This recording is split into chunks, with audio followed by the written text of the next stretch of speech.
Welcome to the Prison Professors Podcast. We serve people who face challenges with prosecution, sentencing, and prison. My co-founders are Sean Hopwood and Justin Paperny. My name is Michael Santos. We create digital content and our team offers individual consulting services. We also assist agencies that want to improve outcomes. To learn how we can help you, text the word Prison Pro to 44222. Again, text Prison Pro to 44222 and get our free brochure.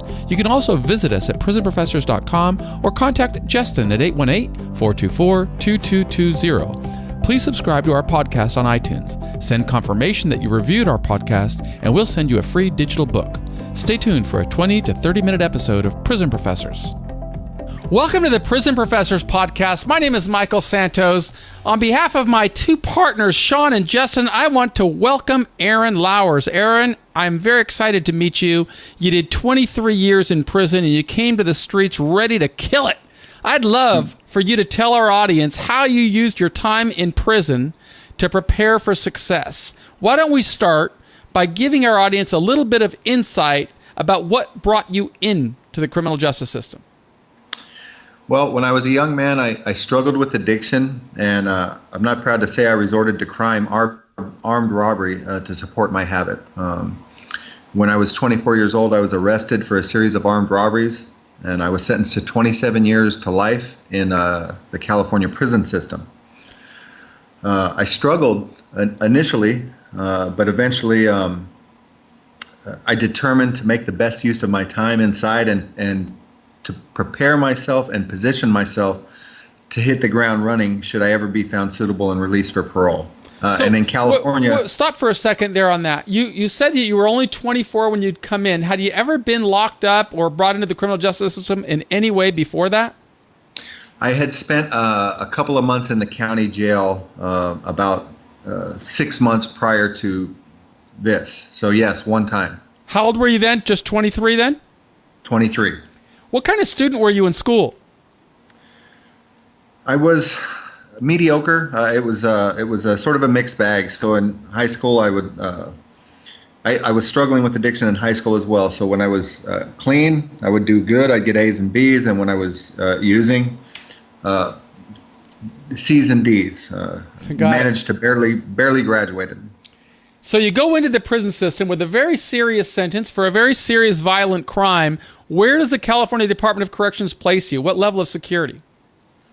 Level 4, I started my term at Pelican Bay Prison. Whoa! And tell us a little bit about adjusting to Pelican Bay your first time in prison. Well, I was scared to death. So I just did my best to stay out of the way, keep my mouth shut, keep my eyes and my ears open, and sort of learn what was going on, what the environment that I was in, and how I could successfully navigate it. Because at that time, that was 1995, 96. There were no books, there were no classes like Prison Professor, so it was pretty much sink or swim. Did you have any issue or challenges or strategy to avoid problems with violence and gang activity and so on and so forth? Sadly, initially I didn't, and so what I did was I became involved in the gang activity, and I did that for a number of years, and eventually extricated myself through education. Could you give some advice to somebody who's in your shoes right now that is having to make those kinds of choices about how he is going to adjust in prison? I mean, our listeners are going to listen and learn how you came back successfully, but I'd like for you, with the benefit of wisdom, help our audience understand what eventually helped you turn the corner and get away from the gangs. Certainly. So first and foremost, the critical component that got me the space from that to start programming and start working on myself is finding a good job. So every prison has various assignments. There's everything from porters to kitchen workers to yard workers, industrial workers. There's also typically, especially in California, educational facilities. And in that, there's various clerk positions. There's law library positions.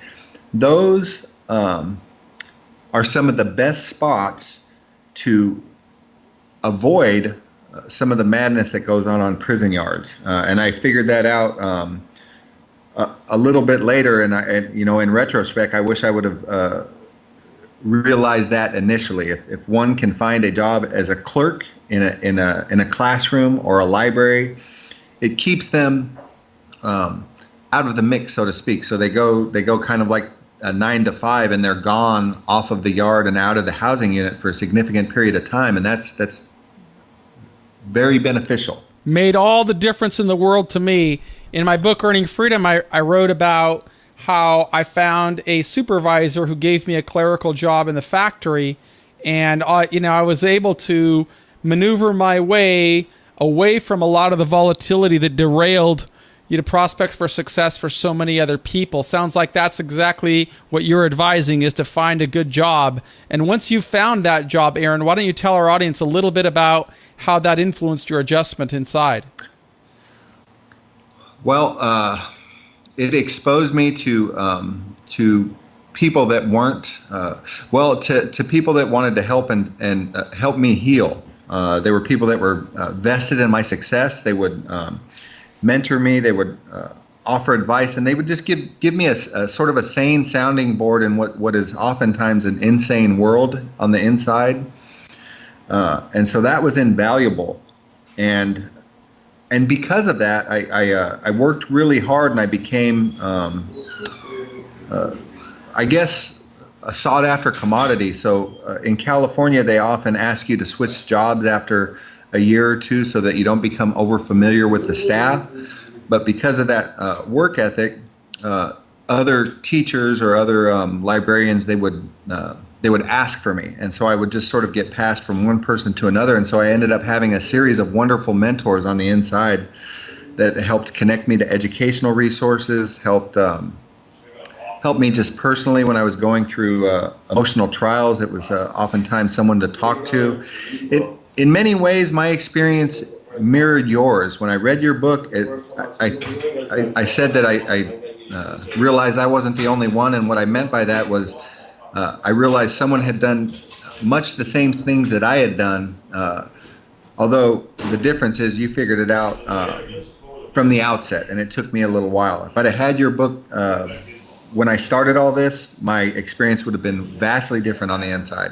That's one of the things that I think your testimony here and your statement is going to do, is it's going to influence more people. The reality is, we need to learn from people who've gone through the system. You've gone through the system, went through it for 23 calendar years, and yet have a solid attitude, striving to focus on success.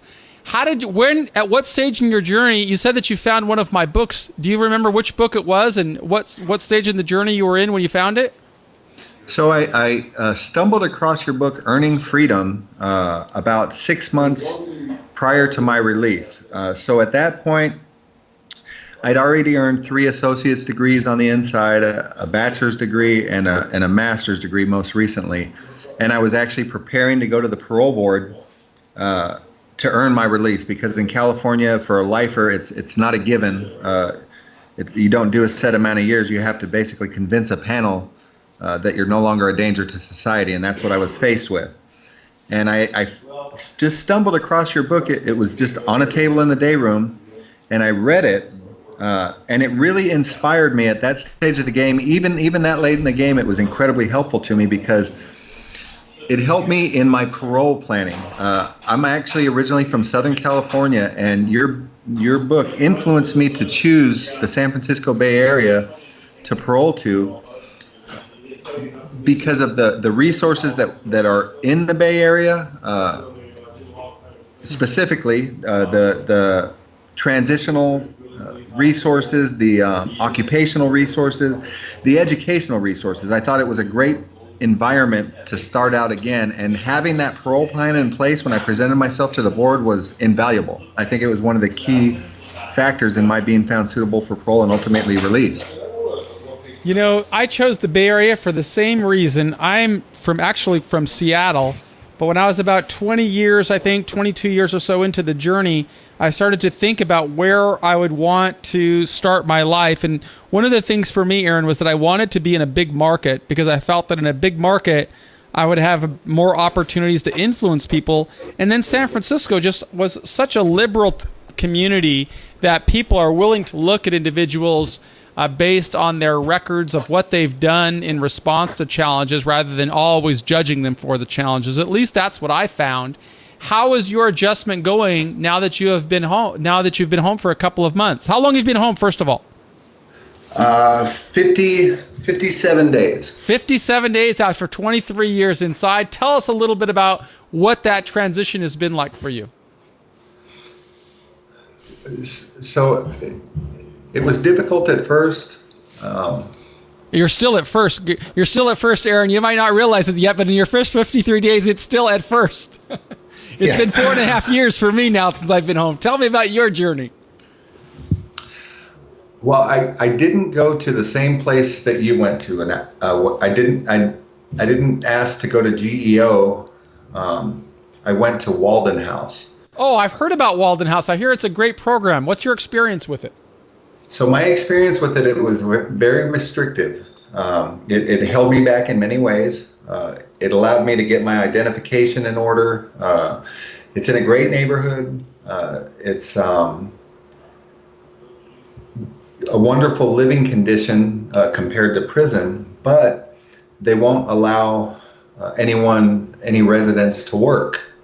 So I wasn't able to, or they wouldn't even allow me to possess a laptop.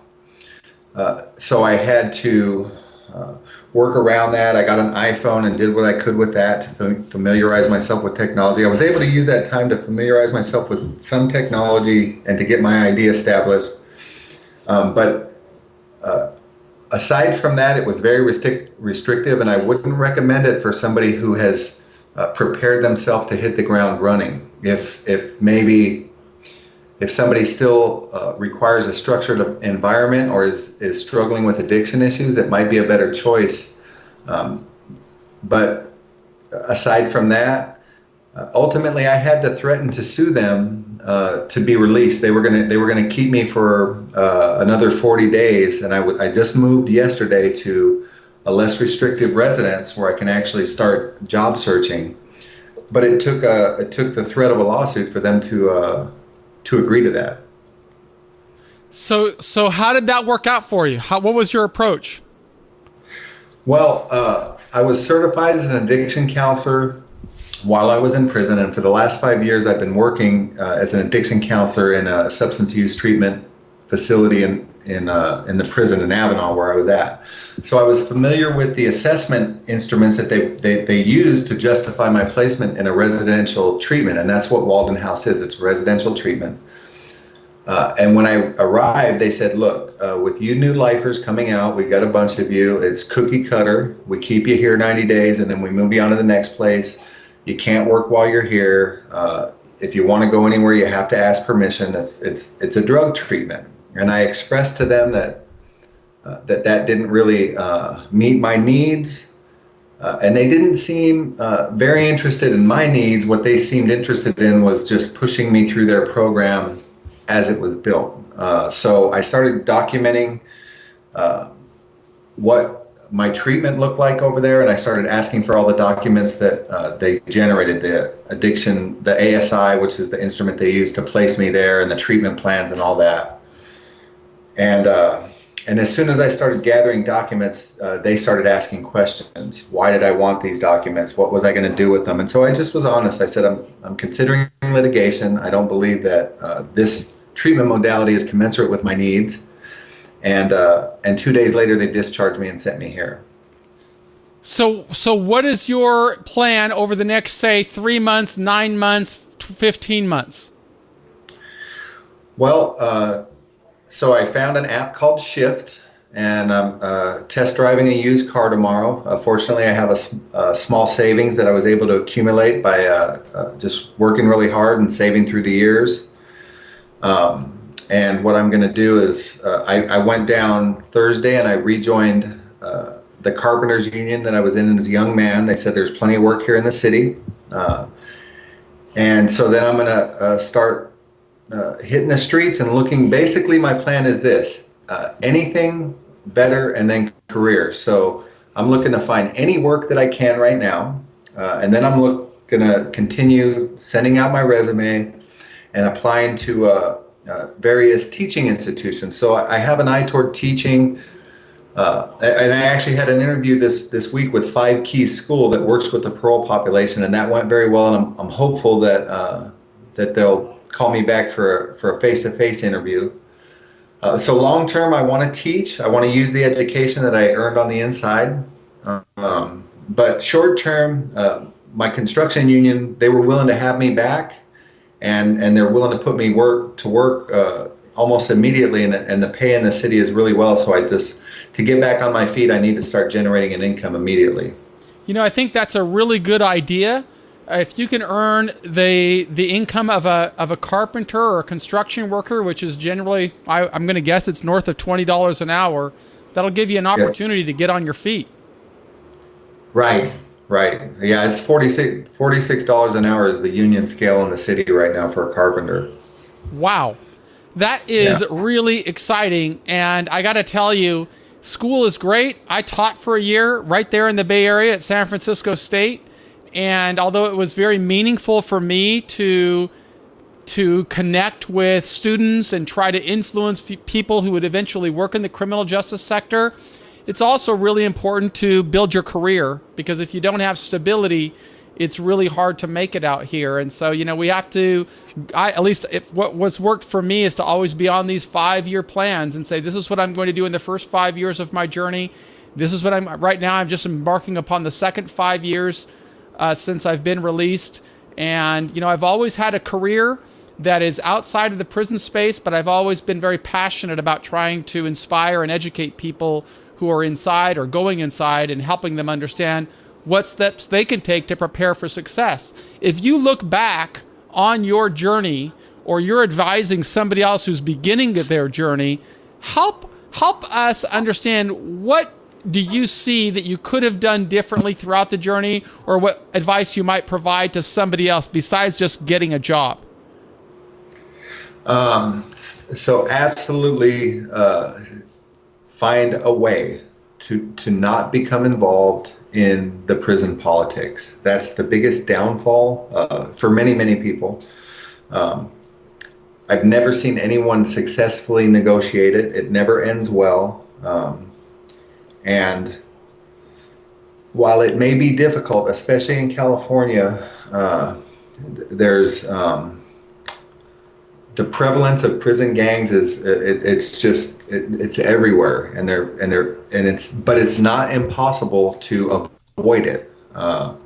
So I would say that was my biggest mistake. And to somebody just going in, I would strongly urge them to by any means necessary avoid becoming entangled in that type of activity on the inside. And then there's the obvious ones. Obviously, don't use any drugs or alcohol. Gambling is also a huge downfall for many people. And there's one thing that I forgot to mention that was also incredibly transformative and beneficial to me here in California prisons is the church. If somebody is religious, or even if they're not, I would strongly urge them to go to a chapel, pick a religious affiliation. A lot of the services are non-denominational. They'll just be Christian services, or maybe Catholic services, or Muslim. Those are the three big ones. But that's where a lot of the most positive people gravitate. So even if somebody doesn't have strong religious convictions, it's a safe haven. And it was very helpful to me later in my term. And that's something that I wish I would have taken advantage of early on. And many of the prison gangs respect that. So they may frown on it, and you may have to endure some ridicule. But typically, you'll be safe in California if you go down that route. But you have to adhere to it rigorously. So you can't go to religious services and then be drinking on the weekend. Because people will notice that, and they'll use that against you. So if you go that route, you really have to adhere to whatever your service teaches. Yes, and that not only helps you through the prison and avoid volatility inside, but I suspect it had some influence on dealing with the parole board as well. Would you have any comment on that? Yeah, so the parole board in California looks very favorably. Church, it's difficult to document that, so they're really only going to know if you're doing that if you talk about it. So it would help if one was deeply spiritual and could talk about that freely. That they would notice that. But one thing that is very significant and is documented are AA and NA meetings. It's pretty much a prerequisite for release in California if you have any drug issues and you're indeterminately sentenced. If you don't have AA or NA or some sort of equivalent, you're going to have a real hard time getting out of prison. Excellent advice. Also, excellent advice to document your journey. You spoke about creating a narrative, and the more that somebody can begin creating that narrative at the start of the journey, documenting what steps they are taking to prepare for a law-abiding, successful life, the more likely they are in persuading others to believe in them. Tell us about how your pursuit of education during the majority of your time in prison is leading you on a path right now to opening up more liberty and more opportunities. How do you see your ability to use that experience to your advantage going forward? Well, so I'd say first and foremost, by being involved in education, that occupied a lot of my time when I wasn't at work. Really, for the last 10 years, I've been taking college classes through correspondence on the inside, and so it occupied my time. And people came. It became. I was known basically as someone who was very active in education. So people respected that and would really only. They would come to me for tutoring advice or things like that. It's sort of a respected pursuit.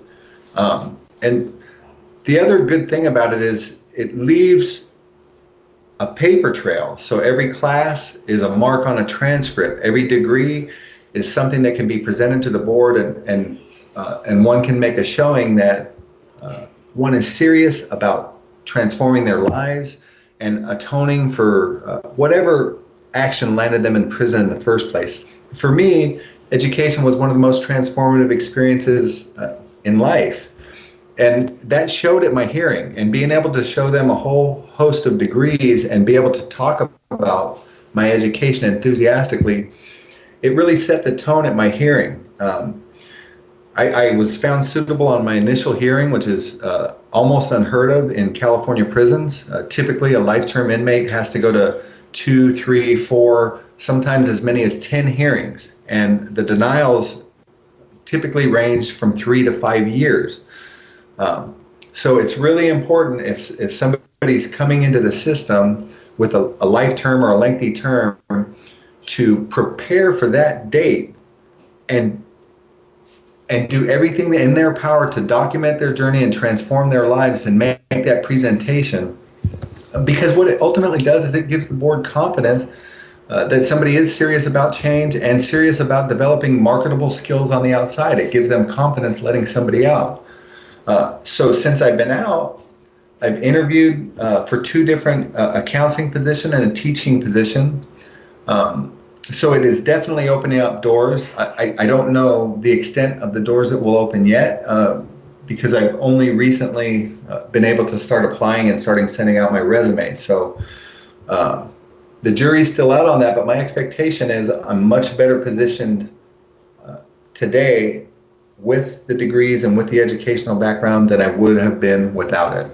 Absolutely. And I can assure you, and I know that it's only been 53 days, but I'm going to send you a digital book when we finish this podcast about a book I wrote called Success After Prison, and how I used those credentials that I built while I was incarcerated to open a number of new opportunities during these first 4.5 years of my liberty.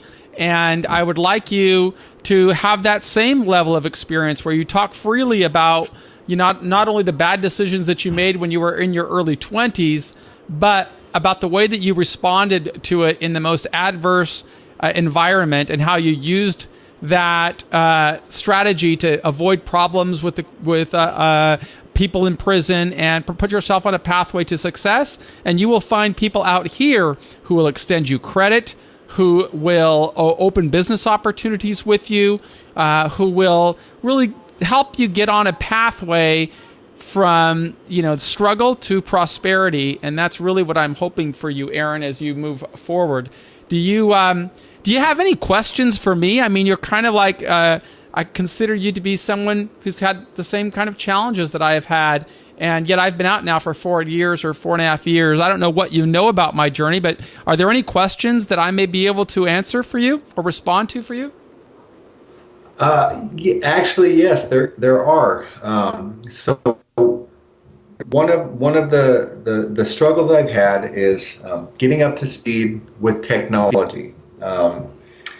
And what I'd like to know is what helped you to accomplish that as quickly as possible. And so one of the problems I'm encountering is there's too much information.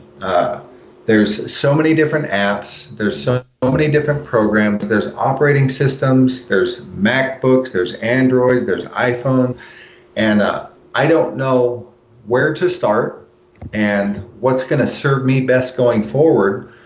And what would be incredibly helpful is a clear path, to study this, learn this system, buy this product, if there is such a thing. And I just wonder what that was like for you coming out and what helped you. Well, I think that is a great question, because when you and I started our journey, we did not have the internet.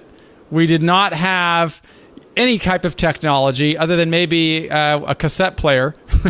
So Everything was new to us. But I can tell you what worked for me was I was stuck inside of the halfway house in San Francisco, and I had an iPhone. And with that iPhone, I was able to access YouTube for the first time. And I would I would start off by just watching YouTube videos and just trying to educate myself. Of course, you're right, there's too much information. But when I saw videos, I knew that would become an important part of my future. So I had to learn how to do that, to create videos. I was fortunate in that I had some resources when I got out of prison, because as an author, I earned money while I was incarcerated, and that allowed me to buy computers and iPhones and things like that while I was still in the halfway house. And I found an employer who was willing to give me a chance. So I purchased a computer and I put it in my office, and I just sat there and watched YouTube videos and learned. And then there is a program, if you have resources, Aaron, it's called lynda.com, lynda.com. I found that to be an amazingly valuable resource. Now, it's not free. It costs $25 a month, I think is what I paid. But it allowed me to access bite-sized courses that are really, really helpful. And I just found that to be a very good use of my budget, is to learn how to use WordPress, because I needed to build websites and manage my websites. I needed to learn how to make videos. I needed to learn how to edit videos. I needed to learn how to podcast. I did all of that by finding specific courses on lynda.com or on YouTube, watching them, and then applying myself. What types of technology courses or technology challenges are you facing and would you like to have to master? So I worked with an organization called Defy Ventures. Oh, that's great. I cannot speak highly enough of them. They've been so helpful. The founder, Catherine Hoke, she's a saint. She's been reaching out to me since I've been out, and I met her on the inside. They gave me a Google Chromebook, which has been helpful.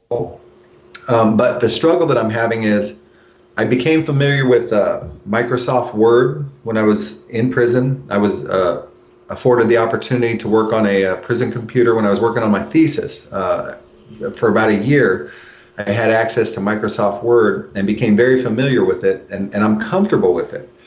What I'm finding on this Chromebook is it's very confusing. It's got Google Docs, and I can't save anything. It's like It goes up into the air. I think it's saved in the cloud. And so one of the decisions I'm struggling with is, do I use some of my precious resources to just buy a laptop that maybe has more capacity, or those are the questions I'm struggling with. Okay, I've great got question. some resources, but I want to use them wisely. That's a great question. I would not use your resources to buy a laptop if you already have a Google Chromebook. Not right now.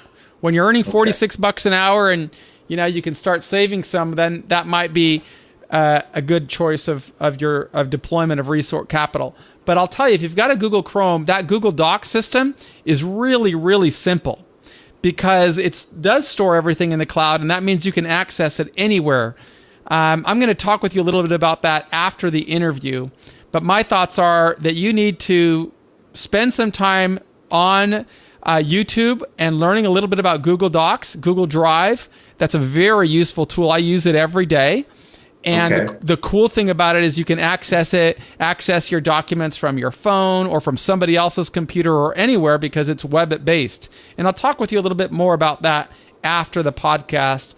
What I'd like to do right now, Aaron, is just tell you how impressed I am with you that you were able to master 23 years inside, that you were able to focus on education and avoid the bad decisions that derail success for so many other people. And I really want to thank you for reiterating this message that I try to give every day, that the decisions a person makes while he's in prison or in jail has a direct influence on when he gets out and how he gets out.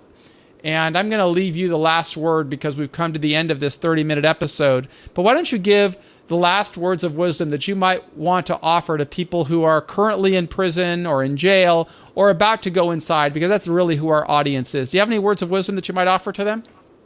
Yeah, if somebody is beginning a journey like I did, or like you did, like so many of us have, what I will say is this, that none of us as human beings has to be defined by the worst decision that we've made in our lives. I believe that we're all redeemable, but that we are also responsible for that. So if someone did make a decision, sometimes a tragic decision that landed them in prison, don't find a way to deal with any guilt and shame associated with that, to find a way to heal and find a way to use your time productively, because it is not the end of the world. What it ultimately is what one makes of it. Prison is not an ideal situation by any means. However, it is a location. And there are advantages. The advantages are one has time to work on oneself, to come to terms with any demons that somebody's struggling with, and to prepare for the day that will come for most of us to re-enter society and hit the ground running. So I would say make the most of that precious gift of time, because ultimately it's all we have. And other than that, I would just say, and keep your head down in there and stay out of the BS, because there's a lot of it in there. It is not an ideal place to operate from, but it's doable. It is doable. You've done it. I've done it. And I'm hoping that every member of the Prison Professors audience does the same thing. Make sure that you recognize the decisions you make inside have a direct relationship on your prospects for success, both inside and out. And Aaron Lowers is proof of that. I hope that you'll find that inspiration in the various books and products that we offer at Prison Professors. But we've come to the end of this episode, and I'll be back tomorrow with another inspiring guest. I just want to thank you, Aaron, for being on our show. And I encourage anybody that's looking for more information, visit prisonprofessors.com or text the word Prison Pro to 44222. Back tomorrow with another inspiring guest. Thank you.